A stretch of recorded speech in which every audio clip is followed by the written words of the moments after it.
শেখ মুজিবুর রহমান সম্পর্কে কিছু মন্তব্য করেছেন এনসিপির আহ্বায়ক নাহিদুল ইসলাম। নাহিদ বলেছেন যে মাওলানা ভাসানী না হলে শেখ মুজিবের জন্ম হতো না। মাওলানা ভাসানী এদেশের প্রথম জাতির পিতা। শেখ মুজিবুর রহমান শুধু একা নয়। টাঙ্গাইলে আজ পথসভায় তিনি এই মন্তব্য করেছেন। সেই সাথে বলেছেন যে বঙ্গবন্ধু শুধু বঙ্গবন্ধুকেই বহু বছর ধরে পুজো করা হয়েছে এক ব্যক্তিকেই, কিন্তু বাংলাদেশের জাতির পিতা অনেকগুলোই। তার মধ্যে মাওলানা ভাসানী প্রথম পুরুষ। তিনি উপমহাদেশের সবচেয়ে রাজনীতির প্রথম ব্যক্তিত্ব, যিনি বাংলাদেশের বহু আন্দোলনের সাথে জড়িত।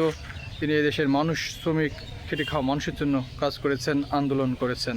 এবং সেই সাথে বলেছেন যে আমরা আগামী দিনে এনসিপির মাওলানা ভাসানীর আদর্শকে ধারণ করে এগিয়ে যেতে চাই। নাহিদ ইসলামের এই মন্তব্যে আপনি কি মনে করেন? বঙ্গবন্ধুকে তিনি জাতির পিতা হিসেবে প্রথমে মানছেন না, এটাই প্রমাণ হয় তার এই বক্তব্যে।